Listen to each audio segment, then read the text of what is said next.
Today, Indigenous communities across the state will be gathering together to raise awareness about the violence they face and to remember the lives that have been lost. Today is Missing and Murdered Indigenous Persons Day in Michigan. In 2023, the Centers for Disease Control and Prevention found homicide rates among American Indian and Alaska Native people were almost 5 times higher than that rate among non-Hispanic white people. The National Institute of Justice says more than 84% of American Indian and Alaska Native women have experienced violence in their lifetime.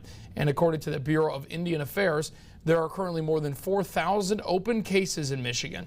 An event at the state capitol today kicks off at 10 o'clock to raise awareness.